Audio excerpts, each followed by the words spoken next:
गुरु पूर्णिमा के इस पावन पर्व में सत्संग का आयोजन हुआ और इस क्रम में अभी हम लोग श्रवण कर रहे थे संत श्री सत्यानंद साहेब से कुछ विचार। गुरुदेव जी का आने का समय हो रहा है, कुछ ही मिनटों में पूज्यवर गुरुदेव जी हम लोगों के बीच पधारेंगे। उनके ही आशीर्वचनों, उनके ही दर्शन पा करके हम सब कृतार्थ होंगे। पूर्व प्रवक्ता ने कहा किसी भी परंपरा के लोग चाहे जिस कारण से हो, जैसा भी मनाते हों वह जाने। इस बीच मेरे मन में एक प्रश्न हो रहा था कि आखिर ये कब से शुरू हुआ है।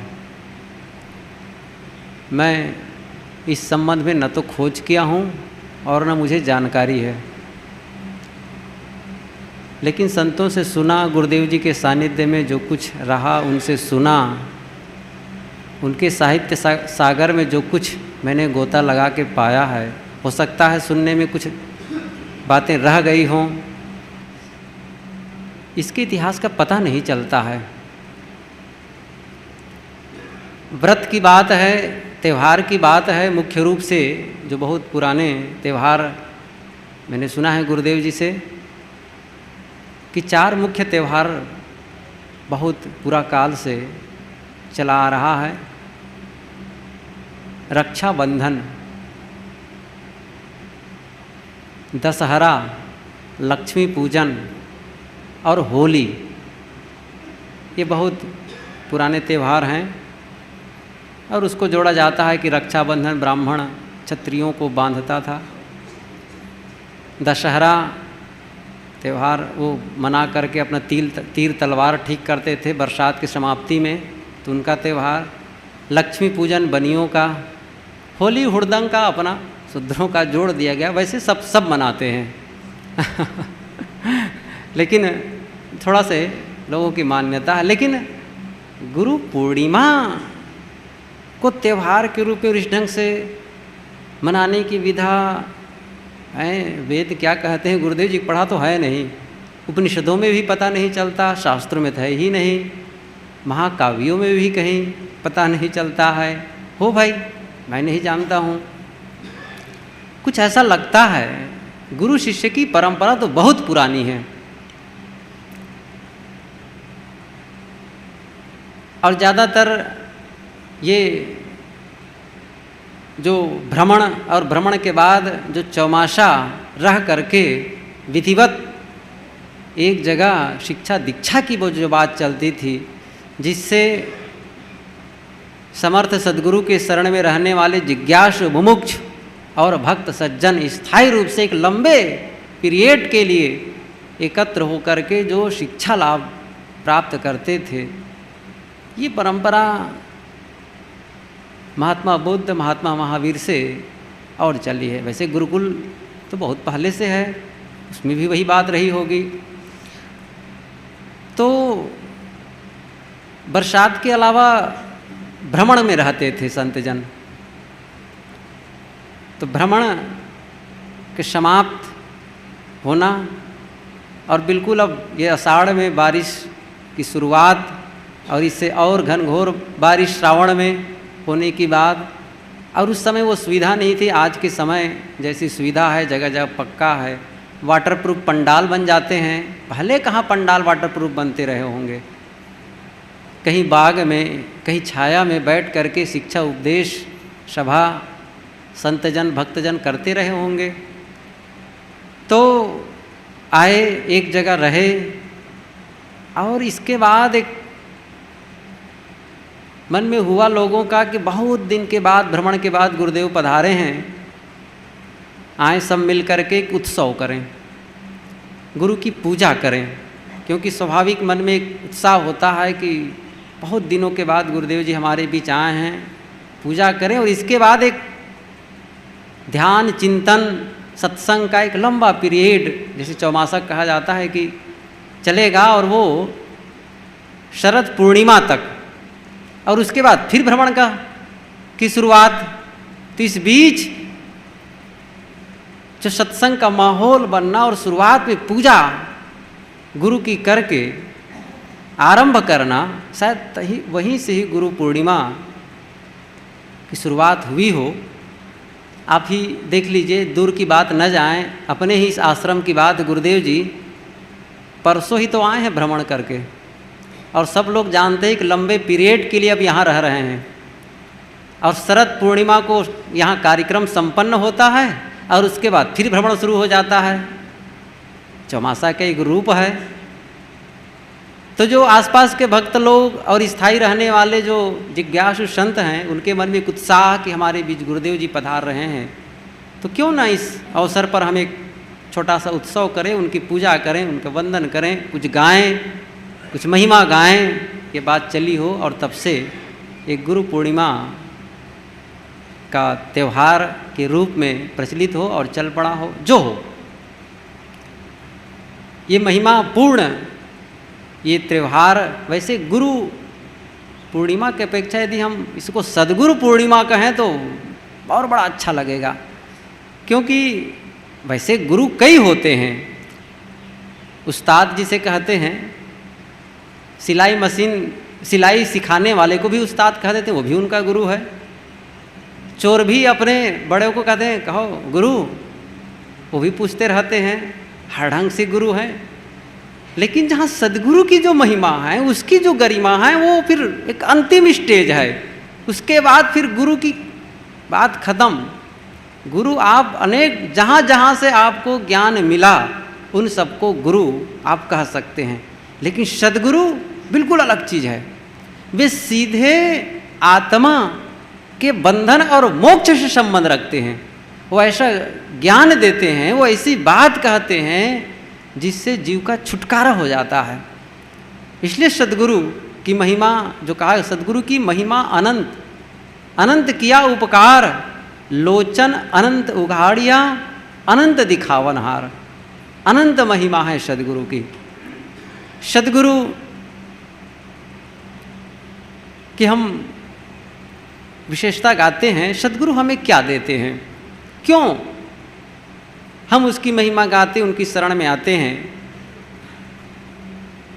कबीर साहब जी की एक साखी है, अभी पूर्व प्रवक्ता से भी सुने कि यह तन विष की बेलरी गुरु अमृत की खान, शीश दिए जो गुरु मिले तो भी सस्ता जान। यह तन विष की बेली है, विष की लता है। हमारी इंद्रियां बहिर्मुखी हैं, हमारा मन बहिर्मुखी है। बहिर्मुखी ही नहीं, विषयोन्मुखी है। निरंतर विषय चिंतन में ही वो लगा रहना चाहती हैं। उन्हें गंदगी ही प्रिय है, विषय चिंतन ही प्रिय है, और यही दुख का कारण भी है। और ये विषयपान, विषयों का निरंतर मनन चिंतन उपभोग क्या है? जहर का ही पान है। उससे केवल शरीर में द्वंद्व, पीड़ा, क्लेश, इसके अलावा क्या हो सकता है? गुरु कहते हैं नहीं, गलत पथ है, लौटो, छोड़ो विषय पथ, सतपथ में आओ, ज्ञान पथ में आओ, भीतर लौटो। बाहर लौट देखते देखते भोगते भोगते जिंदगी बीत रही है, अनादिकाल का जीवन। ज्ञान पथ में आओ, भीतर लौटो। बाहर लौट देखते देखते भोगते भोगते जिंदगी बीत रही है, अनादिकाल का जीवन बीता, कई जन्म बीत गए। क्या इसी प्रकार समय बिताते रहोगे? नहीं, लौटो। जब तक अपने आप में नहीं आओगे, विषयों को छोड़कर आत्मस्थ नहीं होगे, तब तक पूर्ण शांति, पूर्ण कल्याण नहीं होगा। और यह उपदेश वे केवल पढ़कर सुनकर नहीं देते हैं, बल्कि उसमें स्वयं जी करके। और चूंकि वो आत्मस्थ हैं, परम तृप्त हैं, परम शांति दशा में है, तो इससे बड़ा और अमृत कहाँ हो सकता है? वो अमृत के कुंड ही हैं। हमारा पूरा जीवन विषयों से घिरा हुआ है, जहर से घिरा हुआ है। हमारे क्रियाकलाप ही ऐसे हैं जिससे हम पीड़ित होते हैं। गुरु हमें बताते हैं कि नहीं, ऐसा उपाय बताते हैं जिससे हमारे दुख दूर हो जाते हैं, बंधन छूट जाते हैं, और हम सदा सदा के लिए अपने आप में स्थित हो जाते हैं। इसलिए गुरु की महिमा है। और गुरु शिष्य को हर ढंग से, एक आप लोग साखी भी सुने होंगे, वो बाहर से उपदेश तो करते ही हैं, स्वयं जी करके बताते हैं कैसे रहना चाहिए। सदगुरु कबीर के ने जो साखी कही है कि जो तू चाहे मुझको छाड़ सकल की आश, मुझ ही ऐसा होए रहो सब सुख तेरे पास। गुरु सब कुछ दे देते हैं। इसीलिए जो कहा जाता है कि गुरु शिष्य नहीं बनाता, गुरु गुरु बनाता है। मुझ ही ऐसा होए रहो, जैसा स्वयं है वैसा ही वे दूसरों को बना देते हैं, मतलब नजदीक आने वालों को बना देते हैं। उनके शरण आने, अपने शरण में जो आए हैं उनको बना देते हैं। ये मैंने सुना है कि परंपरा दो होती है, एक पहलवान परंपरा और एक गुरु परंपरा। पहलवान परंपरा उसे कहते हैं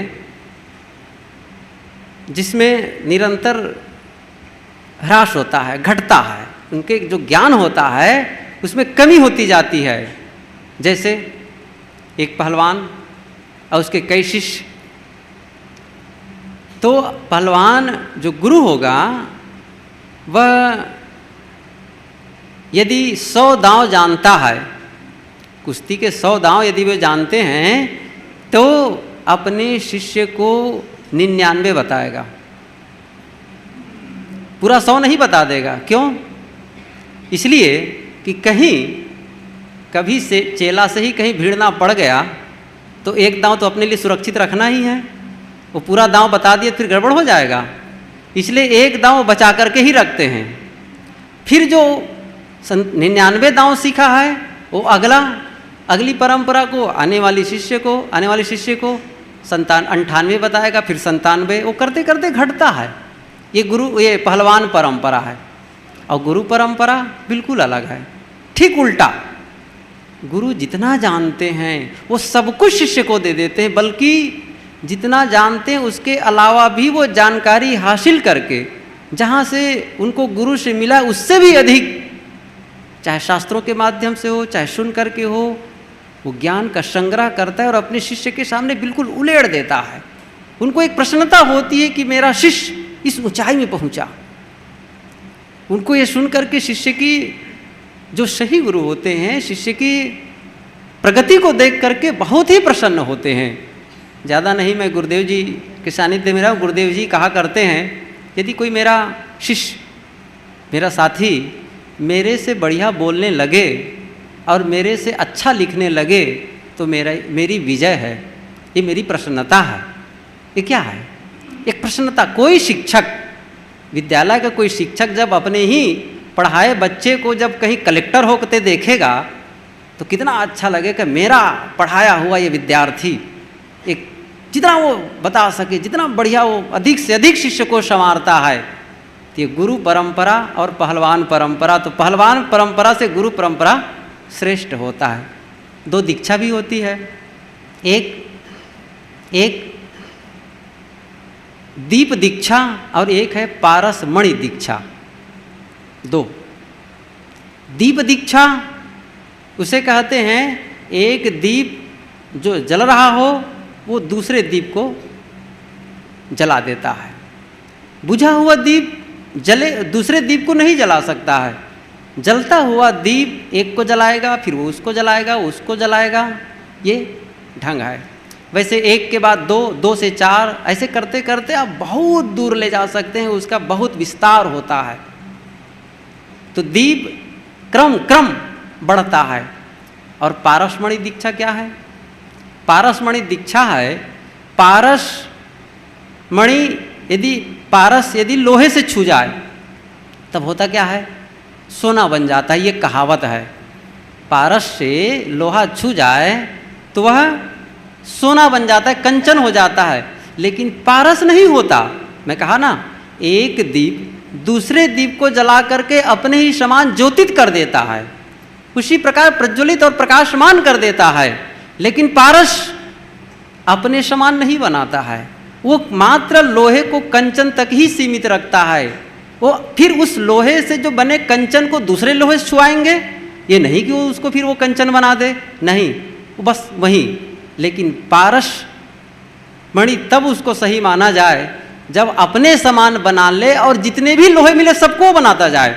इसीलिए जो कहा गया है, लोहा को कंचन करे सो पारस है कच्चा, लोहा को पारस करे सो पारस है सच्चा।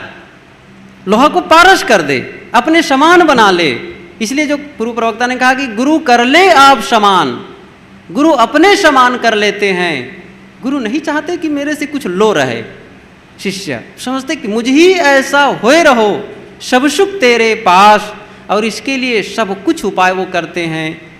शिष्य को संवारने में, उसको आगे बढ़ाने में हर ढंग से ये प्रेम से समझाते हैं। वो तो स्वयं जीते हैं उस स्थिति में, उस जीवन को जीते हैं। उनके वाणी वचन से हम लाभान्वित होते हैं। उनके जीवन, जो उनका जीवन है, वह एक ऐसा उपदेश है जिसे जिज्ञासु पढ़ करके इतना संबल प्राप्त करता है कि उसके मन में इतनी शक्ति आ जाती है कि हमारे गुरुदेव इस प्रकार से हैं कि न क्रोध है, न काम है, न लोभ है, न मोह है, मैं भी इसी प्रकार निर्विकारी हो सकता हूँ। एक महाआधार मिलता है, पूरा संबल प्राप्त होता है, और दृढ़ आधार जिज्ञासु को सद्गुरु देते हैं। उपदेश तो करते ही हैं, साथ साथ जीवन जी करके भी वो उपदेश करते हैं। अर्थात सद्गुरु के प्रत्येक क्रियाकलाप जिज्ञासु के लिए आदर्शमय है, अनुकरणीय है, आचरणीय है। इष्ट प्रेम दीक्षा गुरु सेवा ध्यान प्रसन्न, मुदित बितावे रात दिन गुरुरुख साध यमन। इसी में आया है कि प्रेमी के भावय चाल मन, जो प्रेम दिल साचा रहे, वही बोध और वही शोध कही, तही प्राप्ति हो स्थिति लहे। प्रेमी के भावय, सचमुच प्रेमी हो जाएं हम तो उनके हर कर्म अच्छे लगेंगे। आपके भी प्रेमी होंगे, आपके भी मित्र होंगे। प्रेमी की बोली अच्छी लगती है, उनकी वस्तु अच्छी लगती है, उनका चेहरा अच्छा लगता है, उनके कर्म अच्छे लगते हैं। चूँकि उनके सब कुछ अच्छे लगते हैं, इसलिए उसके आचरण अपने में उतरने लगते हैं। बीड़ी पीने वाले प्रेमी को आप प्रेमी मान रखें, बीड़ी पीने वाले को, तो आप धीरे धीरे बीड़ी पीना सीख जाएंगे। प्रेमी के भाव है चाल मन, और जो इस प्रकार नहीं पीता खाता उनको आचरण अच्छा लगता, उनका साथ करने लगेंगे तो बीड़ी भी छूट जाएगी। तो सद्गुरु से यदि सही प्रेम हो गया तो क्या होगा, फिर जैसे गुरु हैं वैसे ही हम अपने जीवन को ढालना शुरू कर देंगे, वैसा ही बनाना शुरू कर देंगे। और गुरु भी ये ध्यान रखते हैं, ये चिंता करते रहते, ये उनकी विशेषता है कि शिष्य को चाहे जिस विधि से हो उनको गढ़ छिल करके सुसंस्कारित करना है और एक अच्छे संत या जिज्ञासु मुमुक्षु के रूप में स्थापित करना है। और इसके लिए वो प्रेम से भी समझाते हैं और आवश्यकता पड़ने पर डांट के भी समझाते हैं। और कबीर साहब ने बिल्कुल सही कहा है, गुरु कुम्हार शिष्य कुंभ है, गढ़ गढ़ काढ़े खोट, अंतर हाथ सहार दे, बाहर बाहे चोट। गुरु की तुलना कुम्हार से सद्गुरु करते हैं। गुरु कैसे होते हैं, कुम्हार की तरह। यहाँ कुम्हार से अपरिचित कोई नहीं है। और ज़्यादा नहीं तो आप लोग 4 महीने के बाद आइएगा, तो जब हम लोग प्रीतम नगर जाते हों तो वहाँ कुम्हार का एक घर है, बनाते हुए देख सकेंगे आप लोग। कार्यक्रम में आए तो भी देख सकेंगे कैसे बनाता, कैसे पीटता है घड़े को। गुरु कुम्हार शिष्य कुंभ है। पहले मिट्टी की क्या स्थिति होती है और किस प्रकार वो उसको बदलते काढ़ करके, इतना उसको कचड़ा रहित बना करके, कंकड़ रहित बना करके फिर उसको इतना मुलायम बना लेता है।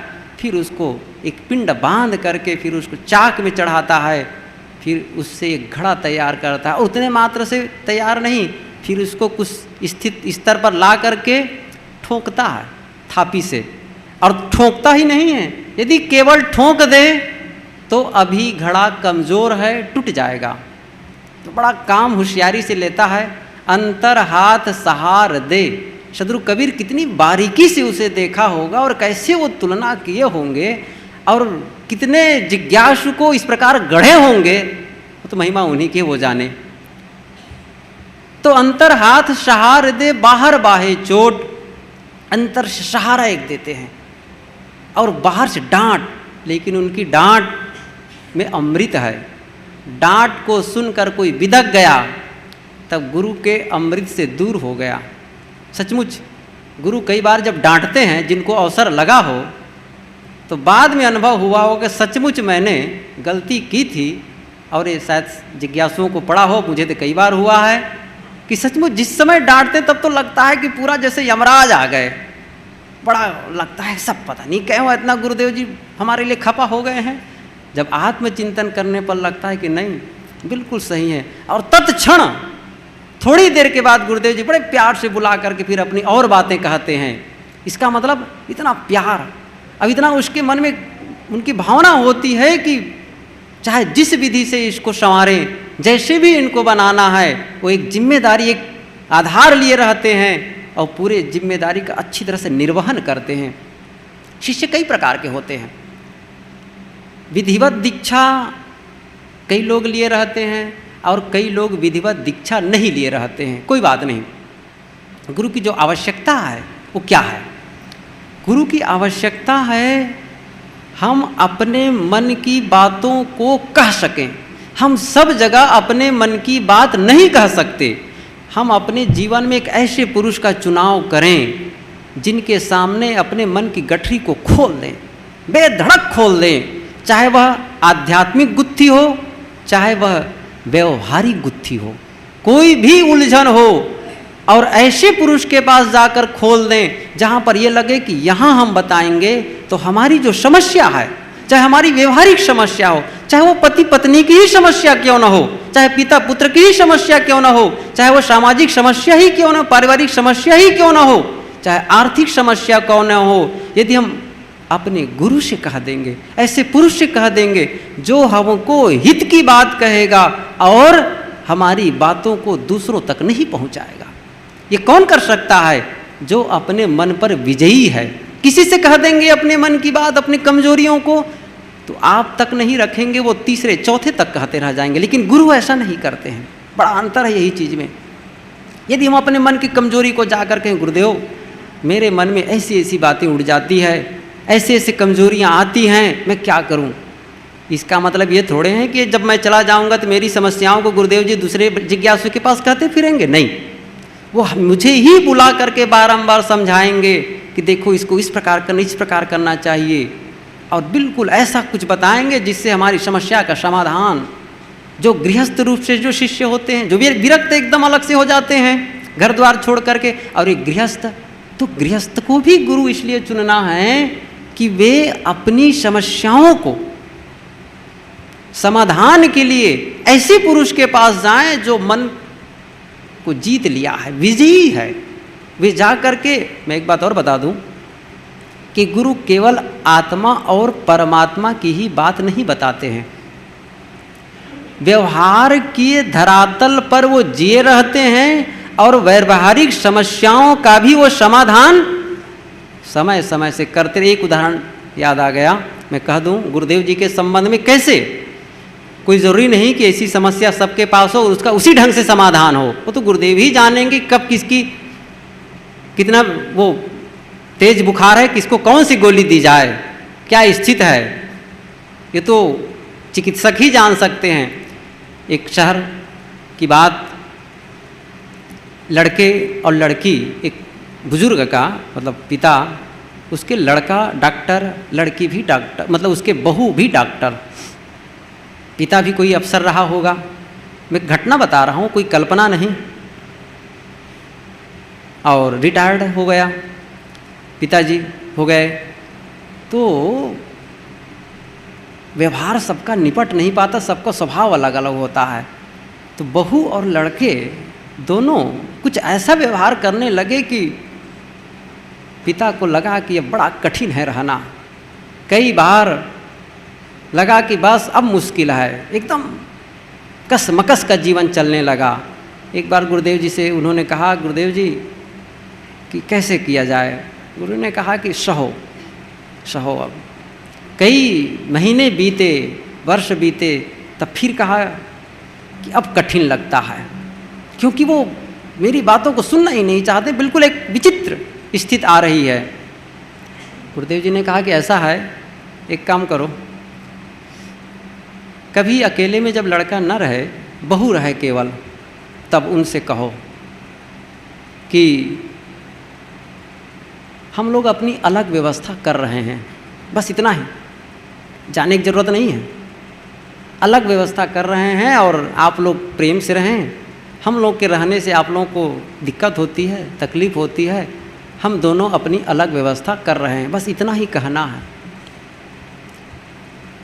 एक दिन बैठे थे पिता और दोनों, वो लड़का नहीं था, बहू रही, फिर वही किसी बात को लेकर के उत्तेजित बहू रानी।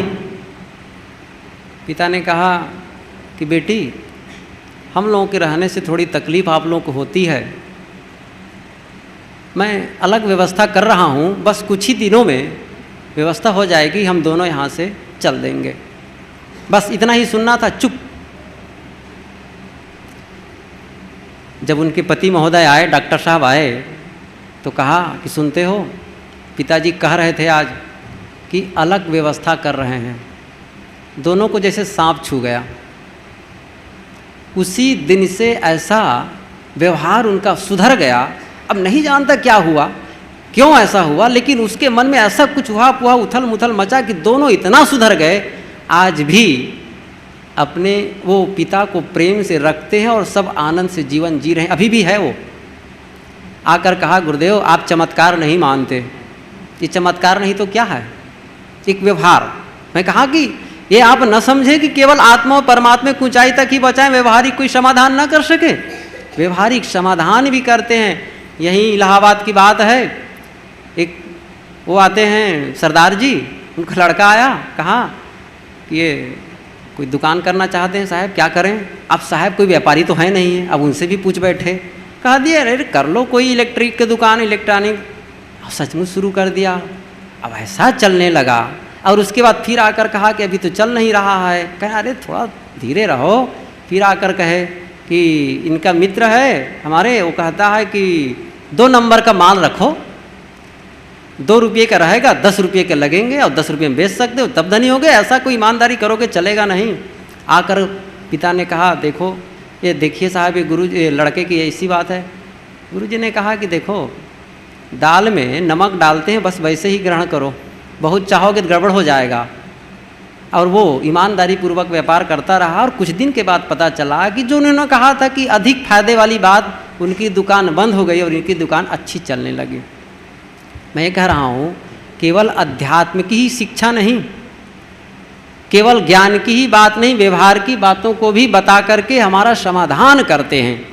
इसलिए गुरु की आवश्यकता है, अपने मन की बात को हम कह सकें, अपनी समस्याओं को कह सकें, जहाँ से समाधान की आशा होती है। और ऐसी जगह जो गुरु हमारे पग पग पर राहगीर को, जैसे कोई भटके राहगीर को जैसे पथ प्रदर्शक मिल जाए, वैसे गुरु होते हैं।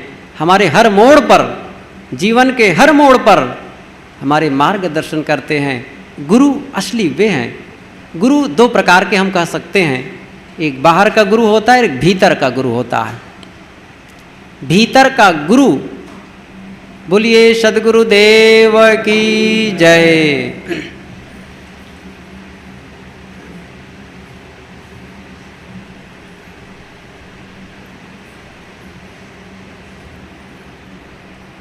आप सब बैठ जाएं।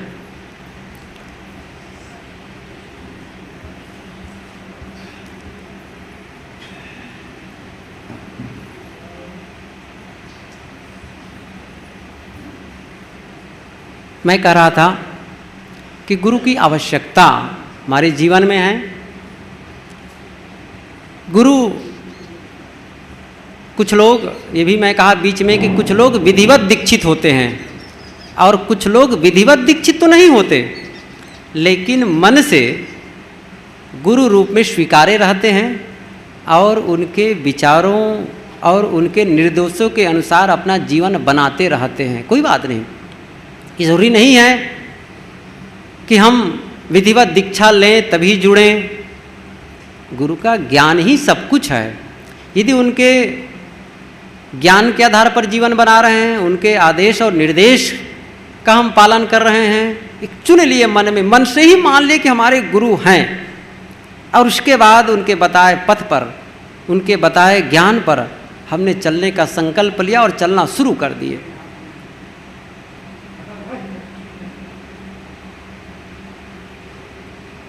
शुरू कर दिए।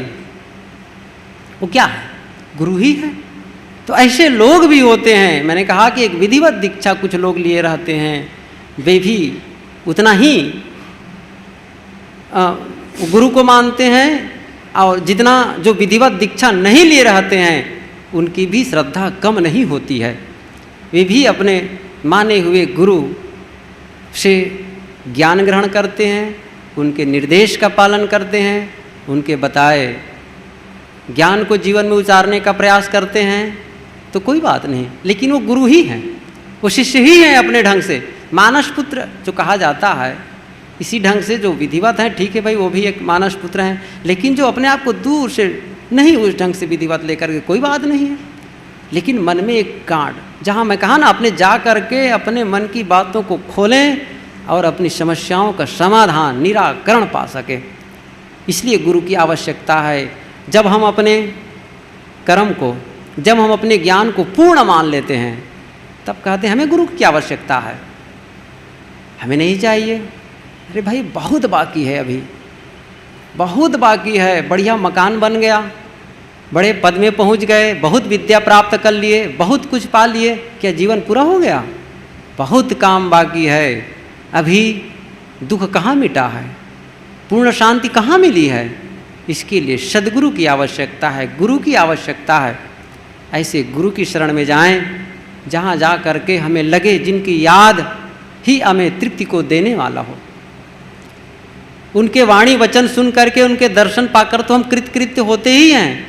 उनके केवल याद जब कभी हम कर लेते तो मन में एक सुगंधी आ जाती है, एक तृप्ति भावना जगने लगती कि सचमुच मुझे भी ऐसे ही रहना है, उनके ही बताए पथ पर चलना है। ये अलग से रह करके भी जो सुगंधी दे रहे हैं, आचरण से दिखा करके, एक कम बड़ी बात नहीं है। जो गुरु बसे बनारसी शिष्य मंदर तीर, बिसराए बिसरे नहीं जो गुण होए शरीर। इसीलिए कहा गया है गुरु भले ही दूर हों। अब मैं बीच में कहा कि गुरु का काम है, बाहर के गुरु का महत्व है सबके भीतर बैठे गुरु को जगा देना, क्योंकि बाहर के गुरु हमेशा पीछे नहीं लग रहेंगे। जो विधिवत दीक्षा लेकर के विरक्त रूप में भी आ जाते हैं, उनके भी पीछे गुरु लगे नहीं रहते हैं, उपदेश ही करके अलग हो जाते हैं। बस भीतर के गुरु को ज़्यादा दे। भीतर का गुरु है विवेक, और विवेक जिसके अंदर जग गया, समझ लो वो अपने जीवन को सही जिएगा। और जिस दिन गुरु के बताए पथ पर चल करके हम अपने जीवन का कल्याण कर लिए, समझ लो गुरु के उपदेश जो हम पर ऋण के रूप में है, जो उनका उपकार हमारे ऊपर है, उसका कुछ बदला हम चुकाए। अन्यथा हम गुरु से ऋणी तो हो ही नहीं सकते। शीश दिए जो गुरु मेरे तो भी सस्ता जान, इसीलिए कहा गया है शीश देने से भी हम गुरु को पाए तो भी सस्ता है। बहुत मूल्य है सद्गुरु का जीवन में, जिसकी कोई संभावना नहीं कि उसके किसी ऋण को हम ऋण कर सकें। जो निज खाल खैच गुरुपन ही तदपि ऋण नहीं असमन गुण ही, यहाँ तक बात कही गई है। इसलिए आज इस गुरु पूर्णिमा के अवसर पर हमें एक संकल्प लेना है कि गुरु के बताए पथ पर चलें, और जितना ही हम चलेंगे उतना ही उनसे हम ऋण होते जाएंगे। जिस दिन गुरु बन गए, मैं पहले ही कहा था कि गुरु शिष्य नहीं, गुरु ही बना देता है अपने समान। गुरु कर ले आप समान। गुरुदेव अपने समान करते हैं, अपने सारे ज्ञान को लेड़ देते हैं, हर ढंग से प्रयासरत होते हैं कि शिष्य अपने शिष्य के कल्याण के लिए। तो मैं कहा था कि वह कुम्हार की तरह होते हैं, अंदर से सहारा देते हैं, समय समय से आवश्यकता पड़ने पर डांटते भी हैं, लेकिन उनकी डांट वे प्यार की ऐसी धारा बहती है जो शिष्य को भीतर से बदलने के लिए पर्याप्त होते हैं। पूज्यवर गुरुदेव जी मंचासीन हो चुके हैं। आपके दर्शन से हम सब लाभान्वित हो ही रहे हैं, आपके गंभीर विचारों से हम सब लाभान्वित होंगे।